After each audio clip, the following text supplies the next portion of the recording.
Hello guys, welcome back. Now today, I want to talk about the Rangers and their situation here and if they should actually rebuild and actually think about something like that.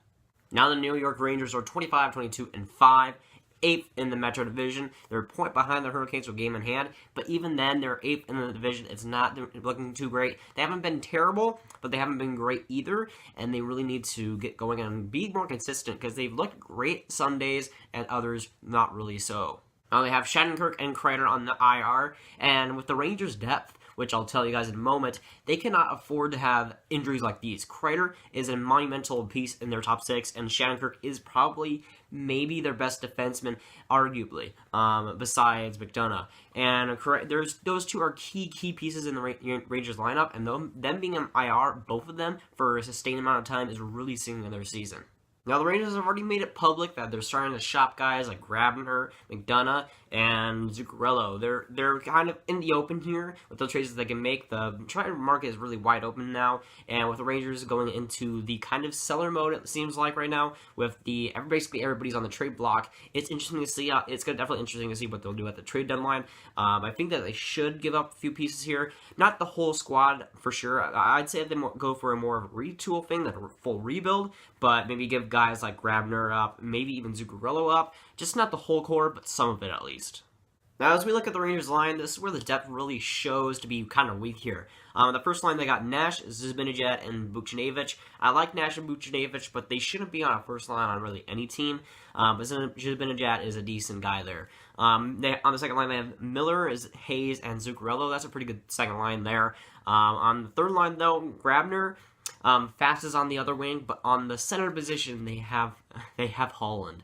Yeah, they have Holland on the third line. The center position, I don't know why they have the Holland on the third center, but they do. That's the weakness for them right now. They're having Peter Holland on the third line. It's not good enough. On the fourth line, they have Jimmy VC, which I don't agree with. I kind of do like Jimmy VC. Wish he wasn't on the fourth line. Desjardins, which is a decent fourth line guy who can bring a lot of energy. But then they ruin the fourth line by putting Cody McLeod on the fourth line, and that basically ruins the whole line there. So they don't have depth, and they're playing Cody McLeod, which is definitely a problem there. Now we'll compare the Rangers to the league average, which I like to do. Their goals for is tied with the league average of 152, while the league average is 152. Their goals against the Rangers are 156, 4 above the league average of 152. So they're allowing a little bit more goals than usual. And that's kind of the defense hasn't been all that great lately. Lundqvist has been fantastic, even though he's faced a lot of shots. He's still been great for them. But the special teams aren't a problem for them, with their power play being 20.63%, while the league average is 19.8%, or 87%. It's not, the special teams is not anything to be concerned about, while penalty kill is a percentage above the penalty kill league average at 81.71%, while the league average is 80.13%.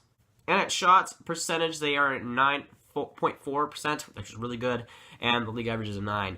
So they're above the shot percentage, and for the save percentage, they're at a .917, while the league average is a 914. So they're above basically everything except for goals against average, where they're not even that far behind. So they're losing, for these stats, these are telling me that they're losing close games. They're kind of choking at the last second. They're just losing the close games that you don't want to lose. They're losing like 15, but like 8-2. They're losing big, but they're losing small, and just like a couple of goals away and a couple of goals more a game, and they could be winning a lot more. That's what it seems to me. They aren't a bad team by the numbers, but they're just losing right now. And again, 25, 22, and 5 is not bad at all, but you're in the Metro Division. You're going to be last in that division. It's a very, very tough division. Now, I forget, but if we're going to look at the defensive lines, they have McDonough with Holden. Holden on the first line defense is not good at all, and that's really just a weakness for them. Brady Shea and Mark Stahl, that's not good at all. Stahl on your second line, that's not good at all. You don't want to have Stahl on your second line. Blah. Then they have Brandon Smith, who's not a great defenseman, and he's okay. And Anthony D'Angelo, who he's a decent guy there. He's young, but he still has a lot to grow. He's not there. He's not really NHL ready yet, so that is a bit of a weakness there. And goalies, of course, they have Lundqvist and Pavlik. But the Rangers have 1.413 in cap space, with players that are 1 year away from being UFA, basically UFAs after this current season. You have Nash, Miller, Hayes, Grabner, Desharnais, VC, Holland, Carey, and onto the defense who have Holden, Shea, and the goalies, you have Pavlik. So there's a couple of guys there that are going to look for big paychecks. Brady Shea, JT Miller, they're going to look for big upgrades. And they're in a little bit of a tough spot. They could sell guys like Holden, Grabner, maybe even Rick Nash if there's a fitting team for there to get that cap space back. But there's lots of teams there's lots of players that are good trade baits, but lots of guys that you want to keep. Brady Shea is basically the guy I'm pointing at, a very, very good defenseman. And they have a couple of guys that they could really sell off, and a couple that they really need. Now, this is the big thing. They have Lundqvist at $8.50 million for 4 more years, basically this season, and then 3 more years after this season. Lundqvist at that amount of money, I don't think it's worth it right now. Of course, to get that amount of money, you had to pay him like a few years ago for that money, and it was worth it back then. I don't think it's worth it back now, but he's still doing fantastic this season. He still is looking very good after the struggling start that he had in this tough season at the start of the season. He really has played a lot better now, and he's played a lot different now, and he's doing a lot better. For the defense has been a little bit better for him, but really Lundqvist is carrying that team to even a playoff contention spot. Now, in the next 3 years, they have all of their first-round picks, so they have 3 New York Rangers first-round picks in the next 3 years, so they haven't given up any first-round picks, so that's good, especially for them looking like they might actually miss the playoffs. And then for the prospects, I pointed out 3 guys who I think that'll be key contributors in the future. They have Philip Chichel, who might be a great second-line center. He's looking like that. He's looking very good in the AHL. Elias Anderson, who is a great player. He looked good in the World Juniors, and he's a fantastic player. I don't need to say that Elias Anderson is a good player, because it's already out there. And Igor Shishorkin, who is a goalie that I have trouble pronouncing every time. I'm surprised I did it right now. He's looking pretty good for them.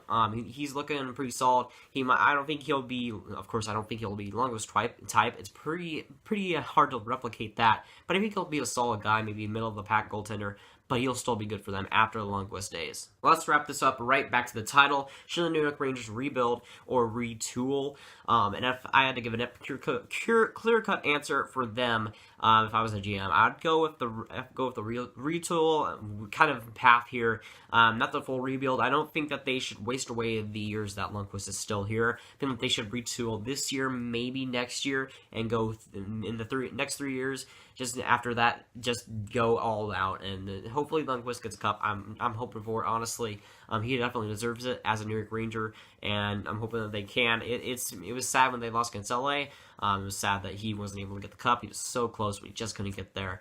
And I think that they should just go the retool. They don't have enough pieces to really give up, though, so they aren't going to get too much back if they decide to go full sell this season. So they're going to have to play it safe. They're going to have to play it pretty strategic, and they're going to have to get a lot of choices right.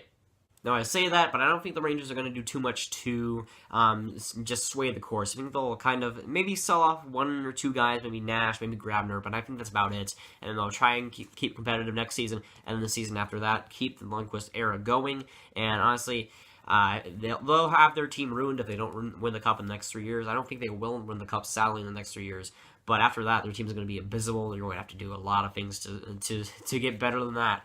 But after this Lundqvist era, it's going to get bad for the Rangers real quick, trust me, and they really are going to miss the depth they surely need. I mean, they don't have the depth to really win anything right now, so they're going to have to make a lot of moves, and a lot of good moves here. That's great for today, guys. If you guys enjoy, make sure to like. If you guys really enjoy, make sure to subscribe, ring that bell if you haven't, and I'll see you guys later. Goodbye.